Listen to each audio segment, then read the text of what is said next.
বর্তমানে ইউনূস সরকার এবং তার নবজাতক 2 মাসের বাচ্চা প্রসব করলো এনসিপি কে। 9 মাস লাগে একটা মা তার সন্তান পেটে ধারণ করে প্রসব করায়, এরা 2 মাসে একটা বাচ্চা জন্ম দিয়ে দিল। আর এই বাচ্চার সামনে একটা ইসলামিক মোর্চা দিয়ে দিল আর নিজেরা থাকলো।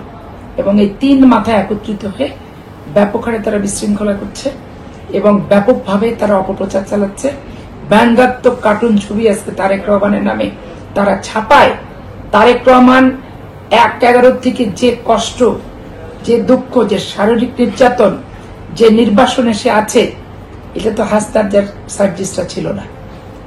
আন্দোলন করতে যে 7 দিন তারা জেলখানায় থাকছে, নেতৃত্বেও কিন্তু আর শেষ পর্যন্ত থাকতে পারিনি।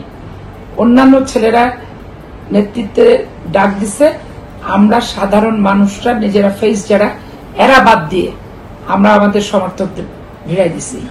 কারণ এদের টার্গেটটাই ছিল যে দলীয় ব্যানারে সফল হতে দেওয়া যাবে না।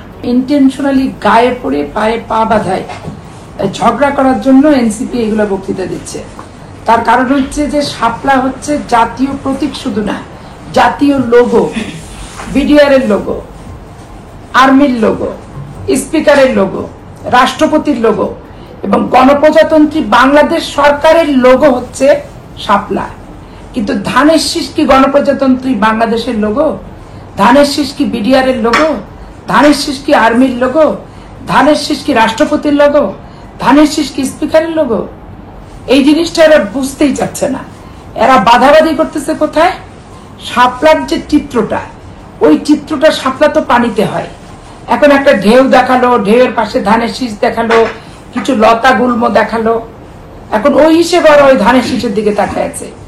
কিন্তু কারুর সাথে প্রতিযোগিতা করে, কারুর বিরোধিতা করে, কারুর প্রতীককে ছোট করে, কারুর প্রতীক আমি না পেলে দেব না, এই ধরনের অ্যাটিটিউড এবং মন মানসিকতা, তারা যে নতুন বাংলাদেশের নতুন বন্দোবস্তের কথা বলে, সেইটারই কিন্তু প্রতিবন্ধকতা এবং তাদের বক্তব্যের সাথে তাদের বাস্তবতার কিন্তু মিল নাই।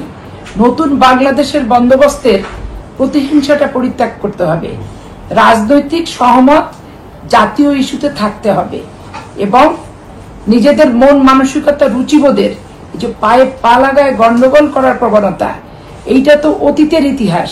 নতুন বন্দোবস্তের ভিতরে এগুলো কিন্তু থাকা উচিত না। তো এই এনসিপির স্লোগান হচ্ছে নতুন বন্দোবস্ত, কিন্তু পুরানো বন্দোবস্তের চেয়ে নিকৃষ্ট অবস্থায় তারা বর্তমানে অবস্থান করছে এবং বিরোধিতাগুলোও ঠিক সেভাবেই করছে। এই জন্য শাপলার সাথে কোনোভাবেই ধানের শীষ প্রতীককে তুলনা করাটা যাবে না। রাষ্ট্রের লোগো, জাতীয় লোগো, গণপ্রজাতন্ত্রী বাংলাদেশের লোগো, ধানের শীষ কিন্তু সেটা না। অতএব এইটার সাথে ওটা মিলানো যাবে না।